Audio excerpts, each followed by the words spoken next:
Assalamualaikum guys, welcome back to my YouTube channel.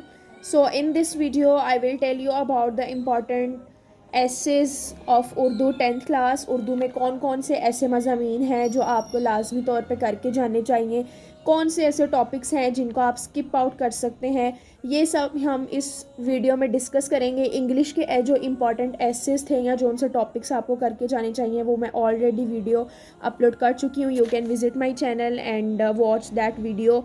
So in this video अब हम start करते हैं कि कौन कौन सा जो है ऐसे आपने लाजमी करके जाना है उर्दू में, या कौन से ऐसे ऐसेस हैं जो इम्पॉर्टेंट हैं। तो यहाँ पे मैं आपके साथ कुछ लिस्ट शेयर करूँगी। यानी ये सबसे पहले तो हमारे पास जमज़म ऐसे है, ठीक है, आब जमज़म पे जो आपने ऐसे लिखना है। अच्छा, इसमें मैं एक लिस्ट शेयर करूँगी। पहले तो मैं आपको वो सारे टॉपिक्स दिखा देती हूँ कि कौन कौन से टॉपिक्स के एसेस जो हैं वो एटलीस्ट आपको लाजमी करके जाने चाहिए, ठीक है।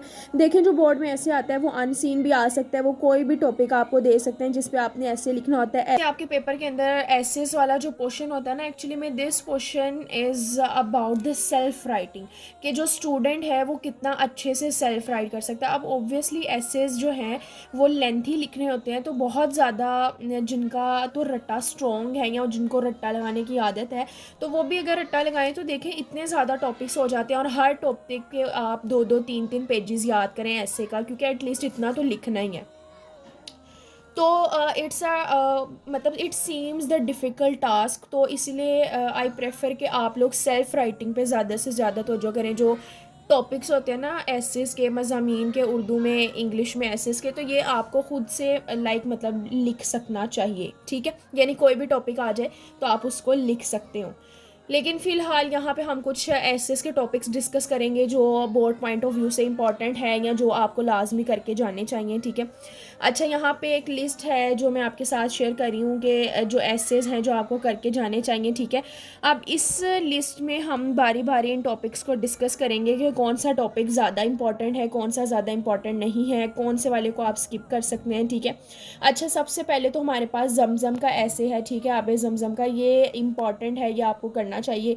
उसके बाद अल्लामा इकबाल है, कायदे आज़म है, these also are important topics, ठीक है हमारे पास हुब्बे वतन जो आपका ऐसे है ये आपको अच्छी तरह से याद होना चाहिए, ठीक है।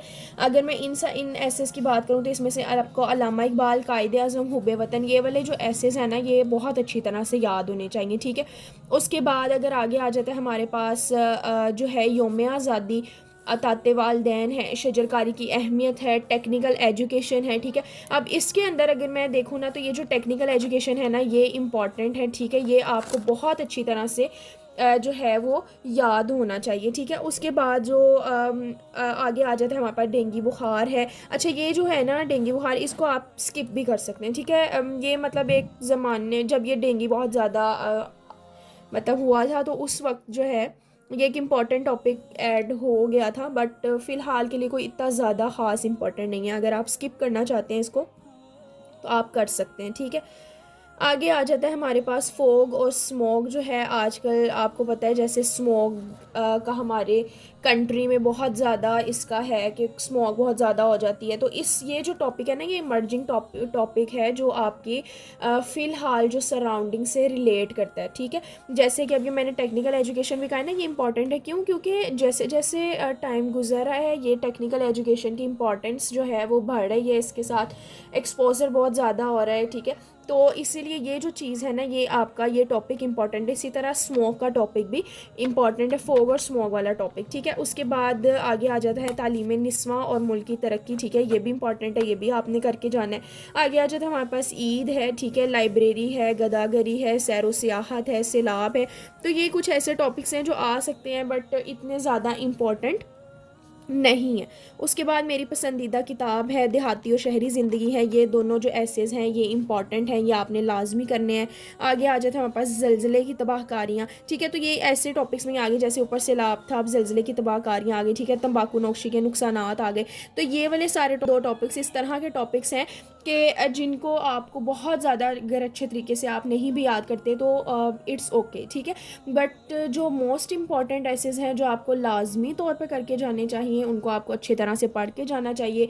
वो मैं आपको एक बार दोबारा से इस लिस्ट में से बता देती हूँ। जमज़म वाला ऐसे है, इलामा इकबाल है, कायद आज़म है, हुब्बे वतन है, योम आज़ादी है, ठीक है।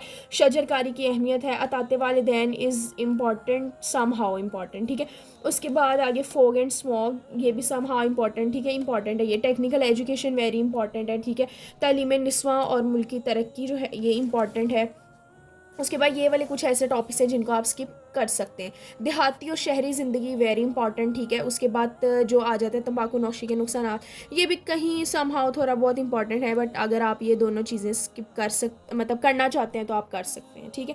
So this is all about the important essays of Urdu 10th class. If you wanna watch more videos like this, then subscribe my channel for more videos.